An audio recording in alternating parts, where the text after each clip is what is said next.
Nah tuh malah kayak ngerasa ya, jadi gini, waktu nak kena itu kan rumah nak tuh lagi jadi rumah gadang kan. Jadi Hmm. kakak nak yang dari Malang lagi ngumpul di rumah nak, kakak nak yang lagi di Bali lagi ngumpul di rumah nak gitu. My dad, everyone gitu. Jadi pas lagi pertama kali mulai ngerasa kok ini ya aneh ya demam gitu segala macam. Tapi kok demamnya aneh gitu.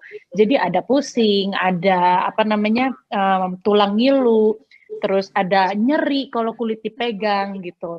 Ini Oh, apaan ya gitu. Tapi kalau ngecek suhu itu sebenarnya nggak panas. Jadi makanya nah sempet sempet kok sempet kayak enggak lah kayaknya nggak apa-apa gitu istirahatin aja gitu. Tapi ternyata setelah 3 hari terus udah gitu Ernest ternyata kena juga gitu. Terus oh kakakku kok iya. yang lain juga kayak ada nggak enak gitu segala macem deh gitu.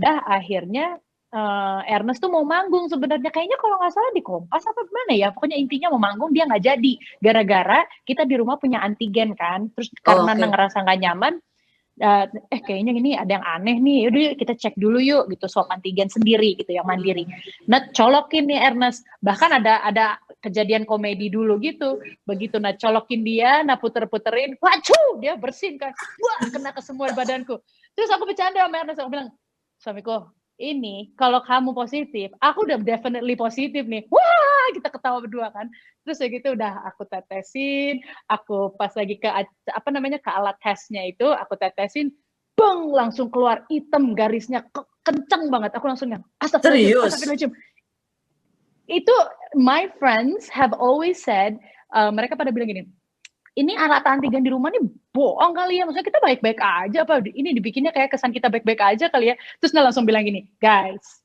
gue menjadi saksi bahwa pertama kali gue tahu COVID adalah dari alat itu di rumah gitu.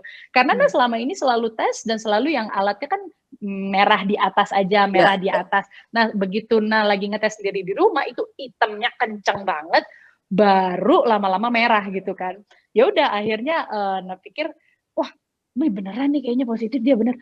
Wah kalau kamu positif berarti harusnya aku positif juga nih. Aku swab juga deh. Colok lagi sendiri segala macam. Pas lagi ditetesin bener itemnya langsung keluar lagi. Astagfirullahaladzim. Kita udah langsung ya Allah ya Allah ya. Semua orang di rumah kan. Akhirnya Mhm. gini kita Itu keluar ngerasa kayak dari kamar. kayak dunia runtuh nggak sih, langit runtuh nggak sih? Ah, Nah, sebenarnya dunia runtuh tuh enggak. Cuma memang it's very shocking. Karena maksudnya kayak ah kayak ada denialnya tuh definitely di sini gitu kayak masa sih kayak gini ya oh ini jadi ini positif nih aduh tapi intinya nah udah nggak sempet mikir itu nah cuma sempet langsung pakai masker turun ke bawah ngasih tahu semua yang ada serumah guys jangan panik nah udah ngecek sama Ernest kelihatannya kayaknya kita berdua positif so we're gonna do isolasi mandiri di kamar sendiri pokoknya tapi in about like an hour or two kita akan cari PCR yang home care. Jadi udah semua di rumah di kamar masing-masing anak-anak udah semuanya pada isolasi aja dulu gitu kan. Udah nih. Terus nggak lama kemudian datang yang PCR itu kan dan PCR datang dari 15 orang yang swab test di rumah Nirina, hmm. 13 orang positif. Oh my God. Wah, that's a family cluster there, right there. Jadi udah dari situ kita langsung yang, nah tuh langsung nih mikirin gitu kan, karena wah ini kalau misalnya kita apa namanya kita kalau kita isolasi mandiri di rumah 15 12 13 orang kan kebanyakan nih gitu. Terusnya juga kepikiran karena satu komorbidnya adalah darah tinggi. Yang satu lagi komorbidnya adalah asma. So, gimana ya? Akhirnya udah apa ngelapor ke RT terus dirujukin ke puskesmas juga terus akhirnya yaudah deh I have no choice but to give you to put you guys in the hospital gitu karena you guys have comorbid kan.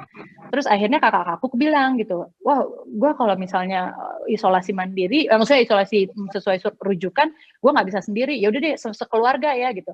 Alhamdulillah dapat di Wisma Atlet, jadi dapat per keluarga gitu. Tapi akhirnya semuanya isolasi mandiri, ya isolasi lah jadinya. And for Nah me, itu menurut lu kayak kan sepedaan, nak, sorry. Lu kan sepedaan, menurut lu kena di mana yes, sih, nak? Bisa nggak menduga gitu kan, Mas no no no Helmi? no no, Nggak bisa.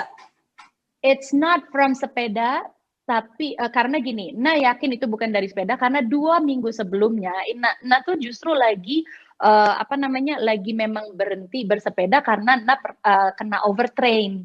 Jadi I can assure you it's not from bicycle, tapi justru ngerasa kenanya karena kan tuh memang sekarang lagi menyelesaikan sebuah kasus gitu kan, maksudnya kasus keluarga lah gitu. Jadi ada orang yang menipu tanah ibu gitu kan. Nah, Mama Na tuh jadi kita lagi sering ke BPN, BPN, terus udah gitu kita juga ke bank ngurusin, pokoknya orang menipu banget. Jadi intinya Na tuh lagi emosional. Emosional karena Nirna tidak bisa bersepeda for 2 weeks. Emosional karena lagi ngurusin kasus di keluarga ini. Jadi kayaknya energi Na tuh ke drain, emosi banget. Dan Na bilang, makanya Na mau ngingetin bahwa sekarang ini yang terkena COVID itu udah bukan masalah sehat atau tidak, kaya atau miskin, pinter atau tidak gitu loh. Tapi udah masalah ya udah it's out there gitu. Udah kayak ya udah intinya udah kayak nasib, apalagi Naya sendiri juga udah sebagai saksi gitu kan, she's never out of the house, ternyata kita kena gitu. So Nah udah menerima ini udah sebagai udah nasib. Dan kalau kita punya pikiran, jadi kalau dan virus ini tuh bener-bener ya, kalau misalnya dia nggak kena ke fisik kita, dia kenanya tuh ke mental kita. Jadi bener-bener kalau fisik dia udah dikasih sakit segala macam gini-gini, tapi nggak kena juga nih virusnya, akhirnya nyari lagi, cari ke mentalnya dia, bikin dia drop. Begitu drop langsung CT-nya juga drop. Wow. Gitu. So it's the battle of the mind too.